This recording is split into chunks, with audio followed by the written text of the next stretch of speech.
사도행전 2장 42절에서 47절까지가 되겠습니다. 제가 봉독을 하도록 하겠습니다. 그들이 사도의 가르침을 받아 서로 교제하고 떡을 떼며 오로지 기도하기를 힘쓰니라.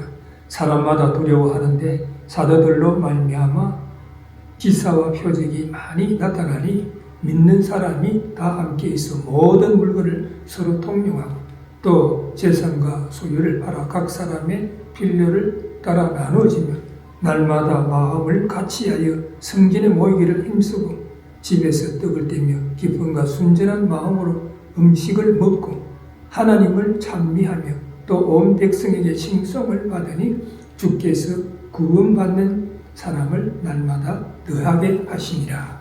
아멘. 오늘은 성령 충만한 교회다 라고 하는 그런 제목과 있어 같이 은혜를 나누기를 원합니다. 미국 오클라호마주 한 작은 시골 마을에서 있었던 그런 일화입니다. 이 마을에 말이죠, 작은 교회에 새롭게 말이죠, 담임 목사님이 부임을 했었습니다. 새로운 이렇게 부임을 하다 보니까 이 목사님이 말이죠, 매우 의욕적으로 집집마다 신방을 가가지고 찬양하고 기도하고 말씀으로 은혜를 나누고, 그리고 나서 이번 주일날 우리 함께 모여서 예배를 드리시다 이렇게 이야기를 했었습니다. 그리고 자신은 마음과 뜻과 정성을 다해가지고 주일 말씀을 잘 준비했었습니다. 그리고 주일이 되니까 이 목사님이 좀 흥분된 그런 기분으로 성도들을 기다리고 있는데, 그날 교회에 출석한 성도들은 두 손가락을 꼽을 정도의 그런 적은 숫자가 참석을 했다는 거예요. 그래도 이 목사님은 둘째 주에도 셋째 주에도 마을에 집집마다 신방을 가가지고 찬양하고 기도하고 말씀으로 은혜를 나누면서 우리 같이 주일날 예배를 드리면 좋겠습니다 라고 이렇게 했는데도 주일날 막상 교회에 참석하는 성도님들은 두 손가락을 꼽을 정도였다는 것입니다. 그래서 목사님은 지방 신문에 광고란에다가 조그만 안내문을 갖다가 실었다는 거예요. 그 내용은 교회가 죽었습니다. 따라서 담임 목사로서 장례식을 치르고자 하오니 모두 참석해 주시기 바랍니다. 장례식은 오는 주일 교회에 쓰였습니다. 이렇게 광고를 내보낸 거예요. 그랬더니 왜 마을 사람들이 지역 신문을 이게 무슨 일이지 놀라고 의아해 하다가 주일날이 되자 교회로 왔습니다. 교회에 말이죠, 강대상 아래에는 간이 놓여있고 그 위에는 꽃이 장식되어 있었습니다. 목사님은 의식에 따라서 장례식을 거행하고 그리고 말씀을 갖다가 증거했습니다.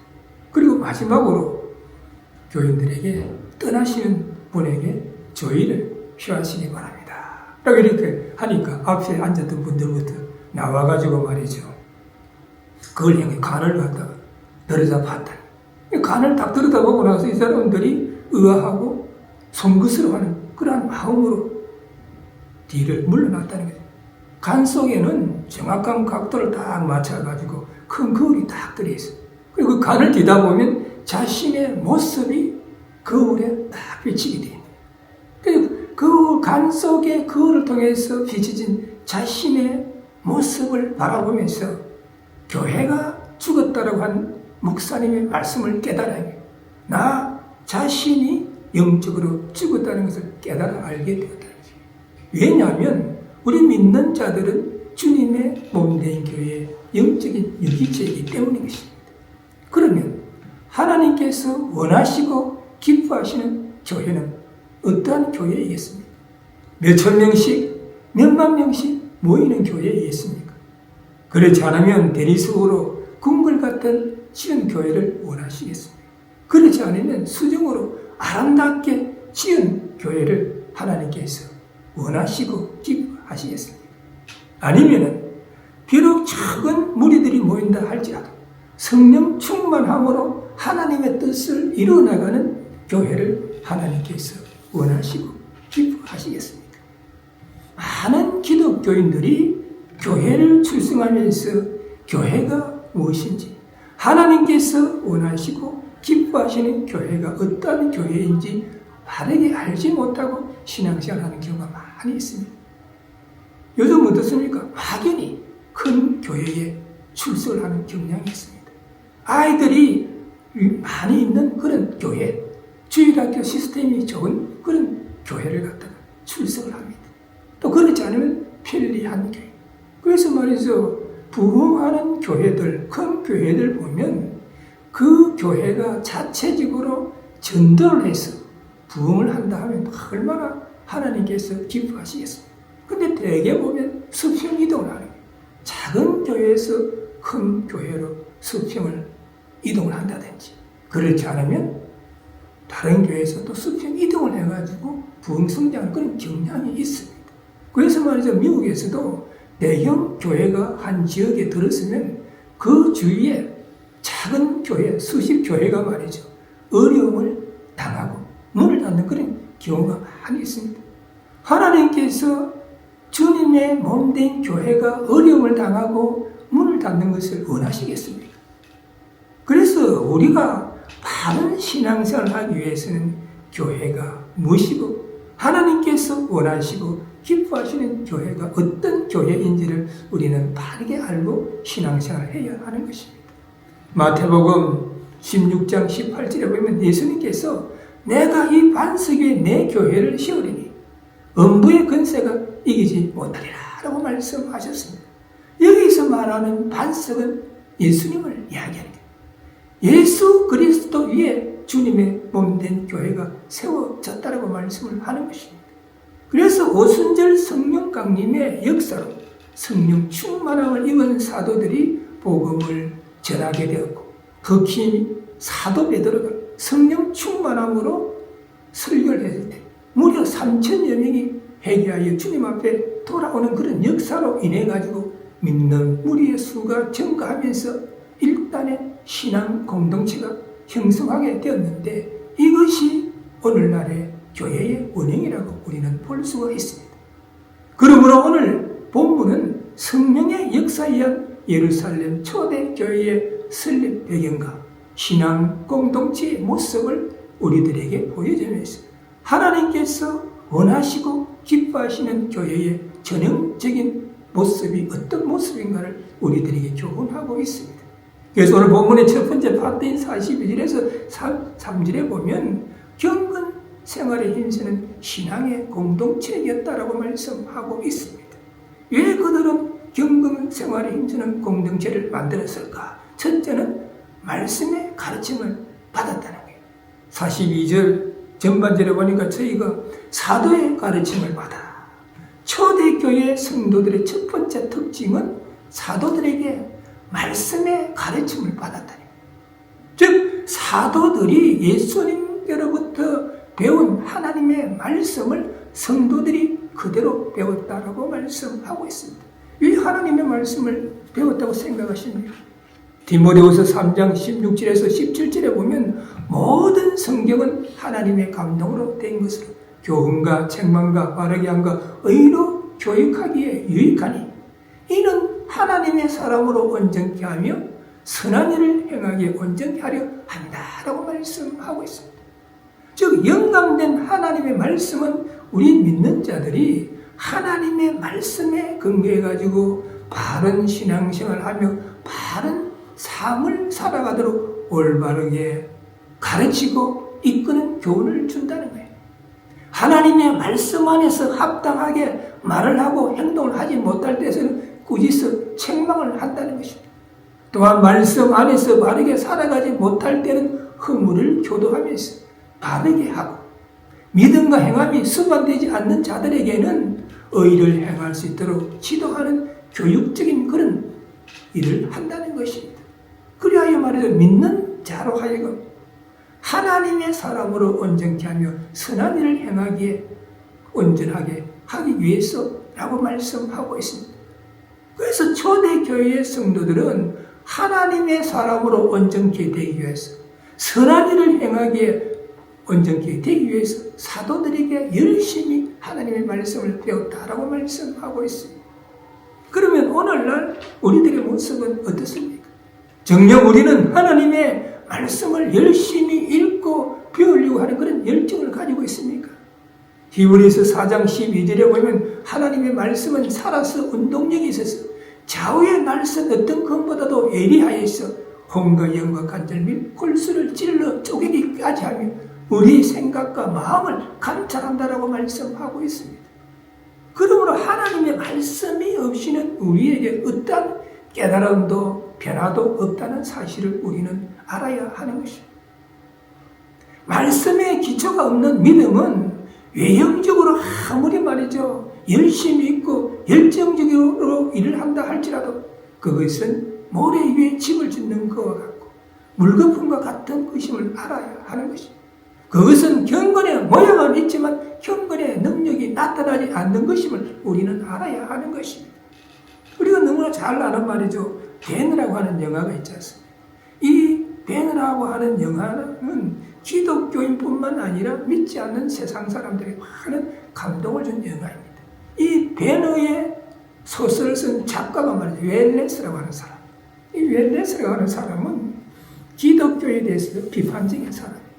하나님을 부정하고 예수 그리스도를 부정하고 성경 말씀을 허구맹랑한 그런 이야기다 라고 이렇게 하면서 기독교를 비판하는 자였었습니다. 그래서 이 사람은 말이죠. 기독교의 성경이 얼마나 허구맹랑하고 거짓된 것인 것을 갖다가 글로서 써가지고 세상 사람들에게 알려야 되겠다 라고 이렇게까지 마음을 먹었어요. 그래서 말이죠. 기독교를 비판하기 위해서는 자신이 성경을 좀 알아야 되겠다라고 해가지고 그는 성경을 읽기 시작했다. 성경을 읽고 싶어서 읽는 것이 아니라 성경에서 잘못된 부분, 허구맹랑한 그런 부분을 찾기 위해 가지고 그런 말이에요. 성경을 갖다 읽었다.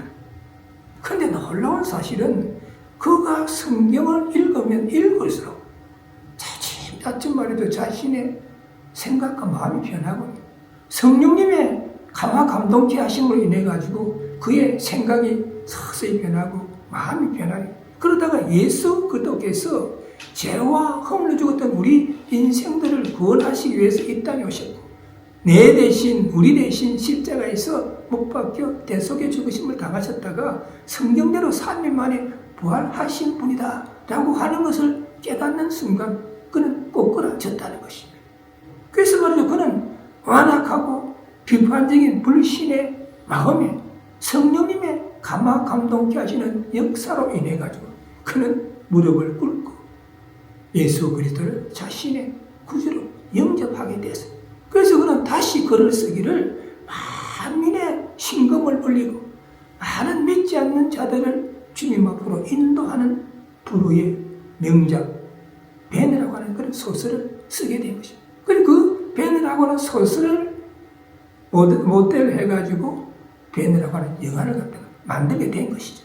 이렇듯 성령의 감동으로 된 성경은 우리 주 예수 그리스도를 믿는 믿음으로 말미암아서 우리를 구원에 이르게 하는 것이고 우리의 옛사람을 벗어버리고 새사람이 되어서 하나님의 사람으로서 바르고 어렵게 이 세상을 살아가도록 인도하는 능력의 말씀이 되는 것입니다.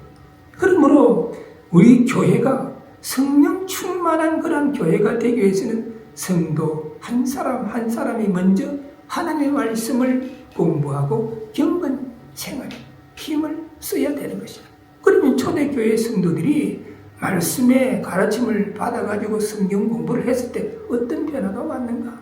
두 번째 보니까 기도에 전혀 힘을 썼다라고 42절 중반절에 말씀하고 있습니다. 저희가 기도하기에 전혀 힘쓰니라. 전혀 힘썼다라고 하는 것은 언어의 뜻은 한 가지 일에 마음과 뜻을 다해서 매진했다는 그런 뜻을 가지고 있습니다.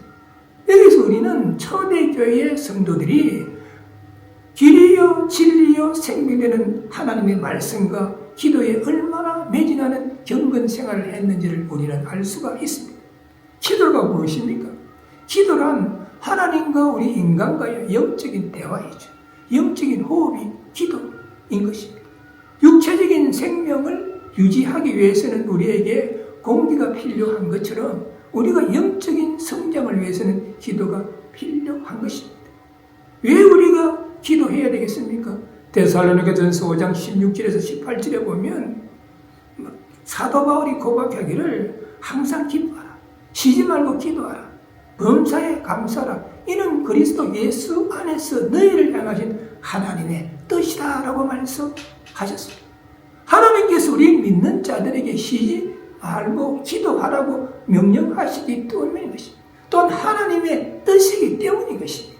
그러므로 기도는 어떤 일을 하다가 뭐가 좀 어렵고 힘이 드니까 고난과 환난이 닥칠 때만 하는 것이 아니라 어떤 일을 계획하고 시작하기 전에 기도해야 하는 것이고, 적은 일 하나에도 하나님의 손길을 생각하면서 매일 쉬지 말고 기도해야 하는 것입니다.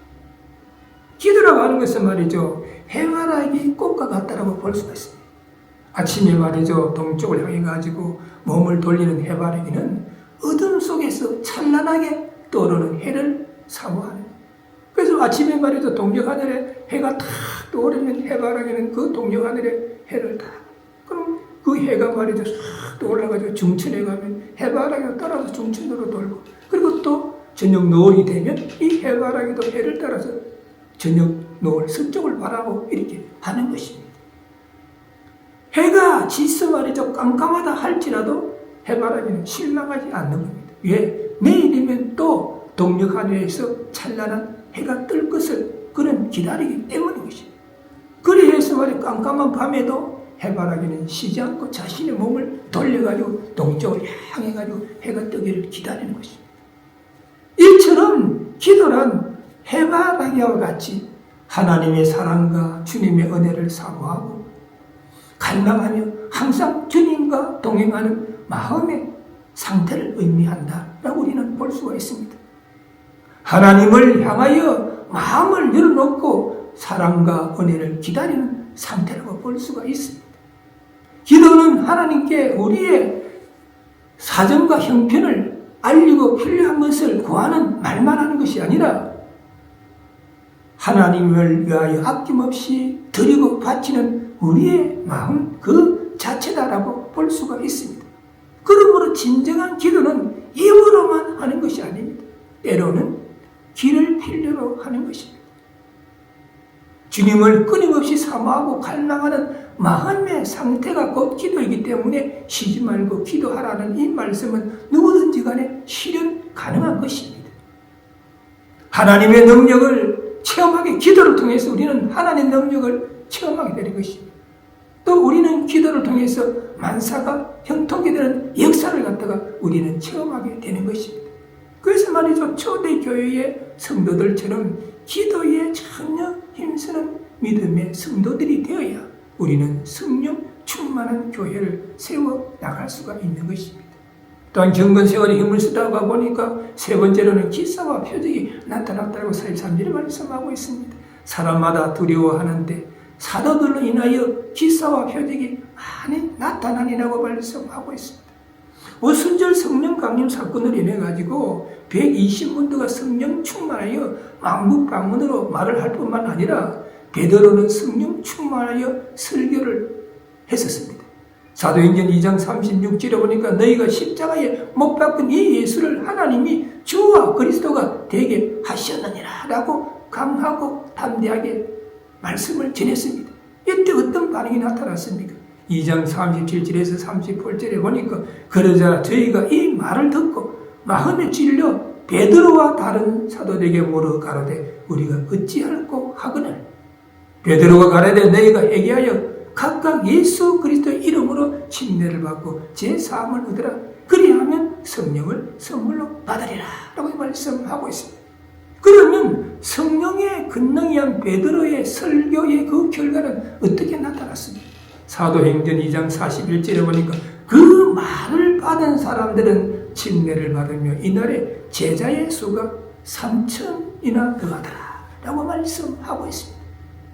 베드로의 성령 충만한 설교에 3,000명이나 되는 사람들이 하나님의 아들이요 메시아가 되는 예수 그리스도를 십자가에 못 박은 것을 회개했다는 거예요. 자신의 죄와 허물을 갖다가 죄악을 회개하면서 예수 그리스도를 자신의 주와 그리스도로 영접하는 놀라운 기사와 표적이 일어났다는 것입니다.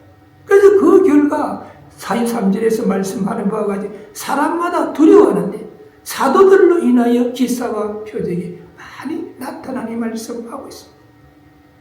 당시에 말이죠. 관심의 초점이 되었던 초대교회에 대한 사람들의 반응입니다.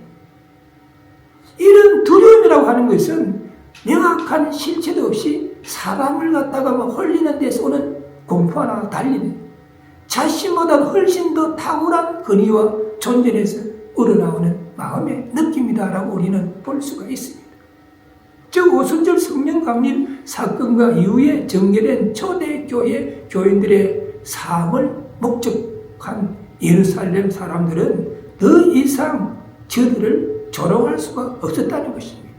이는 과거에 말이죠. 가나안인들이 광야에서 하나님의 인도하심을 받아가지고 가나안으로 진격하는 이스라엘의 소문을 듣고 무서워했던 것과 같은 그런 반응을 보였다라고 우리는 볼 수가 있습니다. 사도들에 대해서 나타난 기사와 표적이 예수 그리스도께서 행하신 많은 이적들, 그분이 말이죠 메시아가 되신 것, 하나님 나라에 관해 증거해준 모든 표적이었던 그와 같이 사도들이 행한 이적 역시 동일한 성격을 지녔다라고 우리는 볼 수가 있습니다. 즉 하나님께서 사도들에게 근위를 더하심으로써 복음 사역이 더욱 촉진될 수 있도록 성령의 권능을 더럽혀 주셨고 저들로 하여금 이적을 행하게 하셨다라고 볼 수가 있습니다. 즉 하나님께서는 사도들에게 성령의 권능을 더하심으로 그들이 자연 법칙을 초월해가지고 기사와 표적을 행함으로써 복음 사역이 더욱 촉진되고 성령 충만한 교회가 될 수 있도록 역사하셨다라고 우리는 볼 수가 있습니다. 그래서 말이죠 초대교회는 경건 생활에 힘쓰는 그런 사랑의 공동체를 첫째로 만들었습니다. 그리고 두 번째로는 사랑을 나누는 그런 공동체가 되어야 돼요. 어떻게 사랑을 나누었습니까? 서로 교제를 통하여 사랑을 나누었다라고 42절 중반절에 46절 후반절에 말씀하고 있습니다. 서로 교제하며 떡을 떼며 집에서 떡을 떼며 기쁨과 순전한 마음으로 음식을 먹고라고 말씀하고 있습니다. 예수 그리스도를 믿음으로 말미암아 주님의 몸된 교회의 영적인 유기체가 된 믿음의 형제 자매가 사랑의 띠로 하나가 되어서 하나님의 자녀로서 한 가족처럼 친밀한 유대감을 공유했다라고 하는 것을 우리는 알 수가 있습니다. 성도들은 사도들의 가르침을 자신들의 삶과 신앙생활 가운데서 실천해가지고 서로 하나님 보시기에 아름다운 사랑의 교제를 나누었다는 것입니다. 그 아름다운 사랑의 교제를 통해서 어떻게 변화가 됐겠습니까? 그들은 믿음 안에서 한 마음, 한 뜻이 되었다는 것입니다. 여기서 말하는 한 마음이라고 하는 것은 감정과 영감의 중심지를 말합니다. 한 뜻이라고 하는 것은 역동적인 새 생명을 말합니다. 그래서 말이죠. 초대교회의 성도들은 예수님을 믿고 그분의 말씀에 복종해가지고 충성을 다함으로써 성령님의 역사함으로 인해가지고 한 마음이 되어서 하나님의 사랑이 그들의 마음을 지배했다고 우리는 볼 수가 있습니다. 그리고 한 걸음 더 나아가서 그들은 한 뜻이 되었다. 여기서 뜻이라고 하는 것은 힘을 가진 생명, 즉 역동적인 생명을 말합니다. 우리가 말이죠. 신앙의 뿌리를 갖고 있지 않다라고 하면 우리는 주님의 농산에 우리는 꽃을 피울 수가 없고 열매를 맺을 수가 없을 것입니다. 이렇듯 초대교회의 성도들이 성령의 역사로 주님 안에서 교제를 통해서 한 마음 한 뜻이 되었듯이 우리도 서로 사랑의 교제를 통해서 한 마음 한 뜻이 되어서 사랑을 나누는 신앙의 공동체가 되도록 우리는 노력해야 할 것입니다. 유명한 철학자 마틴 부버라고 하는 사람은 나와 너라고 하는 책에서 현대인들의 인간관계를 세 가지로 이야기했습니다. 첫째는 그것과 그것의 관계입니다. 오늘날 많은 사람들이 마치 물건처럼 서로가 서로를 이용하고 있다는 것입니다. 생명이 없는 무인격적인 그런 관계로 전락하고 말았다고 이야기합니다. 또 하나의 관계는 나와 그것의 관계라고 합니다. 상대방이 나를 물건처럼 이용한다 할지라도 나는 상대방을 끝까지 인격적으로 대할 때 그때 나와 그것의 관계가 성립된다는 것입니다. 그러나 이러한 인간관계는 나와 너의 관계로 발전하지 않으면 안 된다고 했습니다. 나는 당신을 인격적으로 그리고 당신도 나를 인격적으로 대해야 한다는 것입니다. 그럼 또 이렇게 말합니다. 내가 당신을 인격적으로 믿어주고 당신이 나를 인격적으로 믿어주어도 우리들 사이에는 언제나 그 인격적인 관계가 깨질 수 있는 긴장이 있습니다. 이것이 우리 인간의 연약함입니다. 이렇게 이야기했습니다. 그렇기 때문에 나와 너 사이에 언제나 이 인간관계를 중매하는 하나의 촉매제가 필요합니다. 그 촉매제는 영원한 자 너라고 했습니다.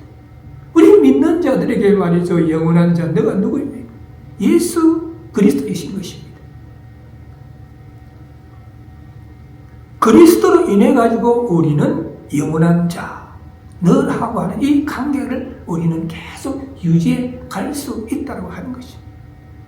우리가 말이죠. 인간과 인간으로 부딪힐 때 우리는 상대방에게 얼마나 많은 단점을 발견하게 됩니까? 처음에는 좋게 보이는데 사귈수록 우리는 그 사람의 단점을 발견하게 됩니다.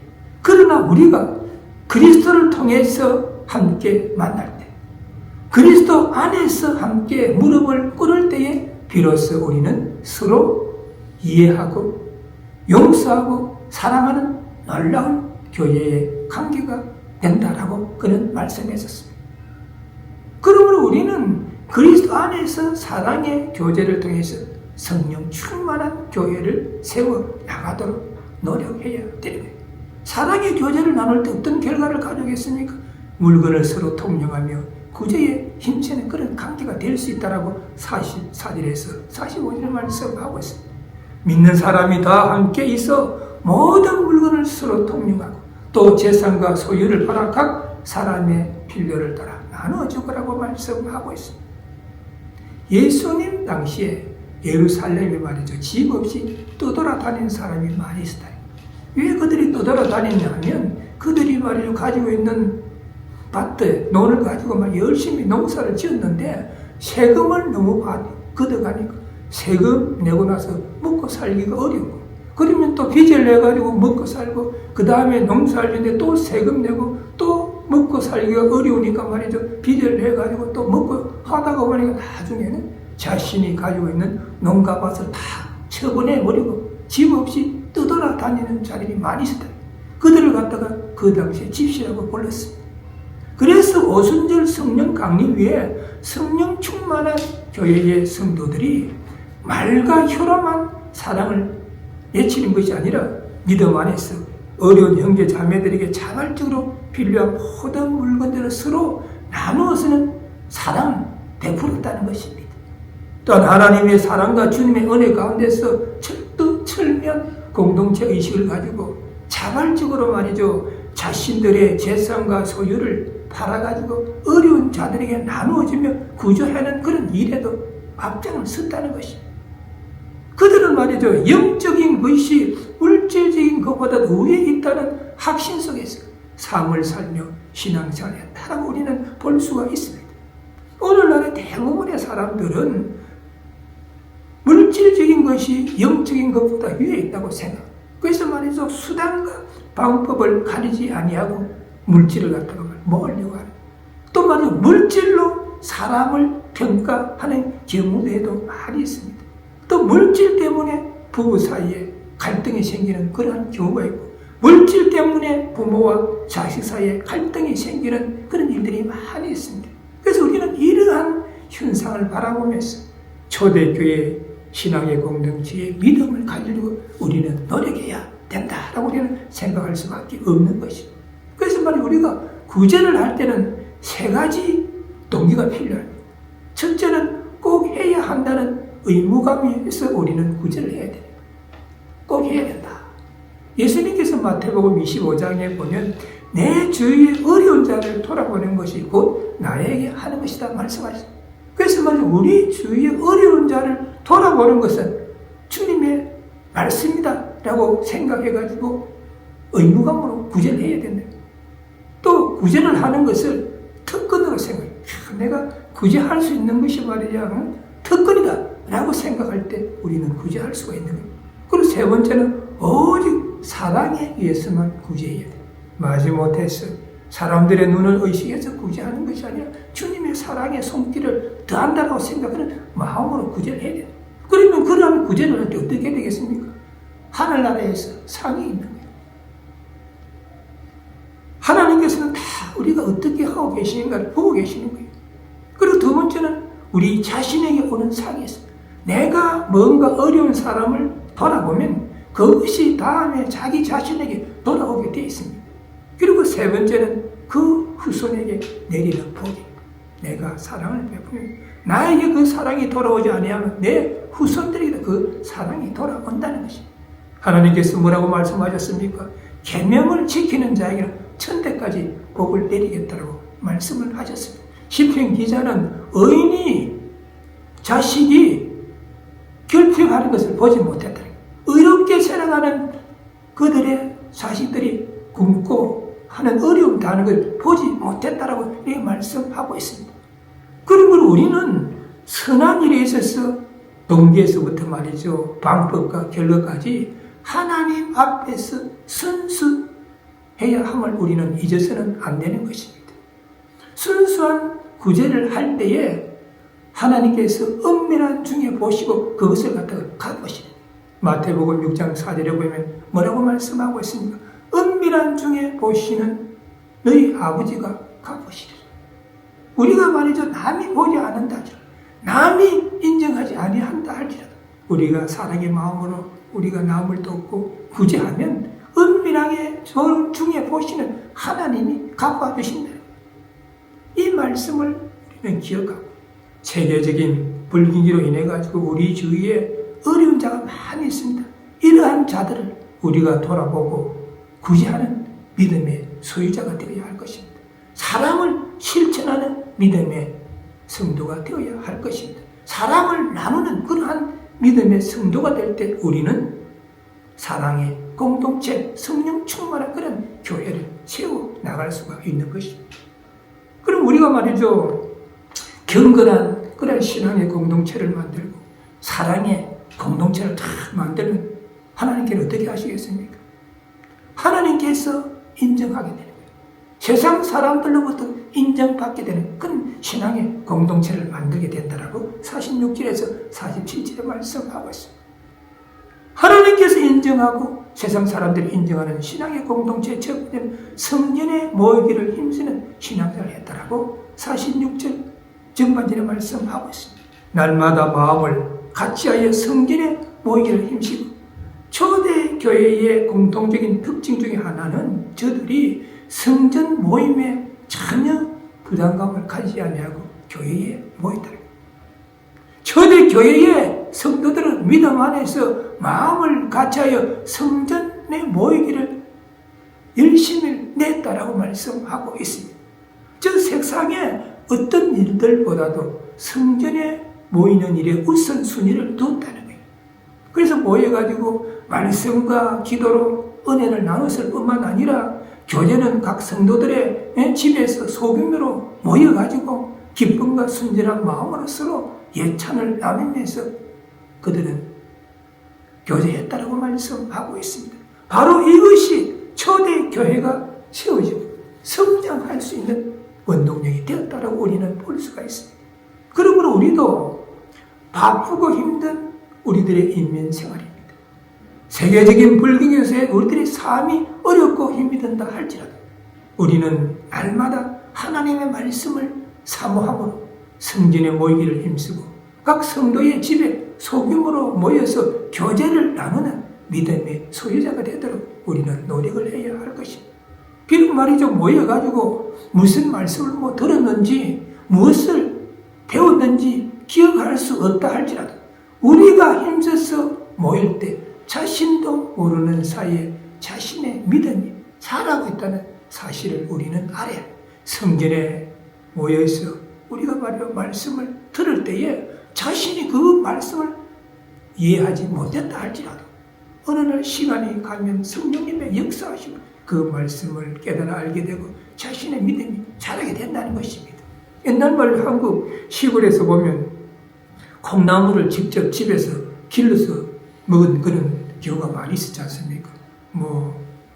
온돌밥 아래목에다가 말이죠. 콩나물 시루를 다 갖다 놔면 할머니나 어머니가 말이죠. 거기에다 콩나물 시루에다가 물을 쫙 주지 않습니까? 콩나물 시루 밑쪽에는 구멍이 뚫어져 있어 물을 보면 다 밑으로 흘러가. 그럼에도 불구하고 할머니나 어머니는 매일 말이죠. 몇 번씩 말이죠. 콩나물 시루에 물을 주는 거예요. 그러면은 나중에 콩만 있었는데 조금씩 싹이 나고 나중에 맛있는 콩나물이 말이죠. 거기서 나오는 것과 같습니다. 이처럼 우리도 초대교회의 성도들처럼 성전에 모이기를 힘쓸 때 마치 말이죠. 시루를 통해 가지고 물이 다 빠져나갈지라도 콩나물이 자라는 것처럼 자신의 믿음과 신앙이 자라가 될 것이고 우리 유니버스 한인교회도 말씀의 반석에 굳게 서는 그러한 교회, 하나님의 뜻을 이루어 나가는 성령 충만한 교회로 변화되는 역사가 일어날 줄로 믿습니다. 또한 하나님께 사람들에게 인정받는 교회의 두 번째는 하나님 중심의 신앙생활을 했다는 거예요. 47절에 보니까 하나님을 찬미하며 또 온 백성에게 칭송을 받으니 주께서 구원받는 사람을 날마다 더하게 하시니라. 초대교회의 성도들은 오순절 성령 강림 이후에 성령 충만해가지고 길이요 진리요 생명이 되는 하나님의 말씀을 배우고 뜨거운 가슴으로 기도하고 주님 안에서 서로 교제하며 예수 그리스도의 사랑을 본받아가지고 어려운 자들을 돌아보고 물건을 갖다가 통용하며 자신이 가진 것으로 구제에 힘쓰고 날마다 마음을 같이하여 성전에 모이기를 힘쓰는 이 모든 일들이 성령님의 역사하심으로 이루어진다는 것을 자신들이 깨달아 알고 하나님을 찬미하며 하나님 중심의 신앙생활을 하려고 노력을 했다는 것입니다. 그리하여 예루살렘 초대교회의 성도들의 바른 삶과 바른 신앙생활이 세상 믿지 않는 자들에게 흠모의 대상이 되어가지고 칭송을 받았다는 것입니다.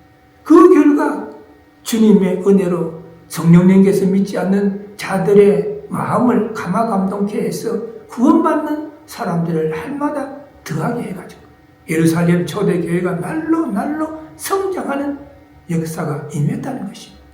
그러므로 우리 유니버스 아닌 교회로 성전에 모이기를 우리가 힘써야 할 것이고 진리의 말씀을 공부하고 뜨거운 가슴으로 열정적으로 기도하고 심령 그 깊은 곳에서 우러나오는 목소리로 찬양할 때에 주님께서 구원받는 자들의 수를 날로 매주 더하는 역사가 일어날 줄로 믿습니다. 오늘 우리는 본문을 통해서 성령 충만한 교회를 세우는데 다음과 같은 그런 교훈을 얻을 수가 있습니다. 첫째는 말씀을 배우고 항상 기도함으로 경건한 생활에 힘쓰는 신앙 공동체가 될 수가 있다는 것입니다. 두 번째는 믿음 안에서 서로 교제하며 어려운 자들의 구제에 힘쓰므로 사랑을 나누는 신앙의 공동체가 될 수 있다는 것입니다. 세 번째는 성전에 모이기를 힘쓰며 예수 그리스도 중심의 신앙생활을 함으로 하나님과 사람에게 인정받는 신앙의 공동체를 이룰 수가 있다는 것입니다. 우리 모두 오늘 증거된 말씀을 다시 한번 마음판에 새기고 실천함으로 경건생활에 힘쓰는 신앙의 공동체, 사랑을 나누는 신앙의 공동체가 되어 있습니다. 하나님과 사람들에게 인정받는 성령 충만한 교회를 세워나가는데 미끄럼의 역할을 감당하는 믿음의 소유자들 되시기를 주님의 이름으로 축원합니다. 아멘. 기도하시겠습니다. 좋으신 하나님, 오늘도 주님을 사랑하는 아름다운 마음들이 모였어요. 마음과 뜻과 정성을 다하여 하나님 앞에 예배드리게 하시고 진리의 말씀 안에서 은혜를 나누면서 네 자신의 믿음을 다시 한번 점검하게 하시니 감사를 드립니다. 오늘 진리의 말씀은 우리에게 교훈하시기를 오순절 성령 강림 이후에 사도들이 성령 충만함으로 하나님의 말씀을 증거하고 사도 베드로가 성령 충만함으로 하나님의 말씀을 증거했을 때에 믿지 않는 자들이 3,000여 명이 회개하고 주님 앞에 돌아옴으로써 그 무리들을 통해서 신앙의 공동체가 형성이 되었다고 말씀하셨는데, 그 신앙의 공동체는 경건 생활에 힘쓰는 신앙의 공동체였고 사랑을 나누는 신앙의 공동체였고 하나님과 사람들에게 인정받는 신앙의 공동체였다고 하셔서 우리 모두 이 말씀을 다시 한번 붙잡을 수 있게 하여 주옵소서. 그래야 우리도 초대교회의 성도들처럼 진리의 말씀을 배우는데 힘을 쓰게 하여 주시옵시고 기도하는데 힘쓰는 자들이 되게 하여 주시옵시고 또한 서로 교제함으로 예수 그리스도의 사랑을 나눌 수 있게 하여 주시옵시고 세계적인 불경기로 인해서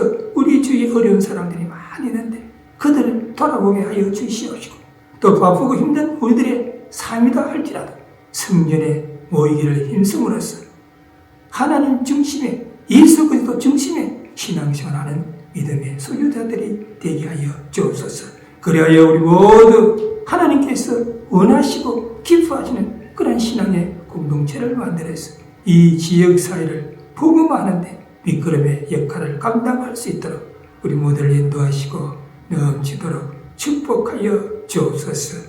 우리 주 예수 그리스도의 이름으로 간절히 기도드리옵나이다.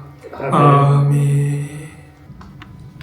지금은 우리 인생들을 구원하시기 위하여 이 땅에 오셔서 수고하고 무거운 짐진 자들아 다 내게로 오라 내가 너희를 쉬게 하리라고 말씀하시면서 우리 인생들을 구원의 길로 인도하신 우리 주 예수 그리스도의 은혜와 독생자 예수 그리스도를 아끼지 아니하시고 이 땅에 보내주셔서 십자가사에서 우리 인생들을 구원하게 하신 하나님의 크신 사랑과 오늘도 우리들의 마음 가운데 내재하시고 감화 감동케 하시는 성령님의 역사하심, 오늘 증거된 말씀을 다시 한번 바르게 이해하여서 사도 베드로처럼 성령 충만함으로 성령의 권능으로 이 지역사회의 복음화를 위해서 예수 그리스도의 부활에 대해서 예수 그리스도의 복음에 대해서 열심으로 충성심으로 증거하기를 소원하는 이 자리에 모이신 모든 분들과 그 가정과 삶의 현장 위에 지금으로부터 영원까지 함께할지어다.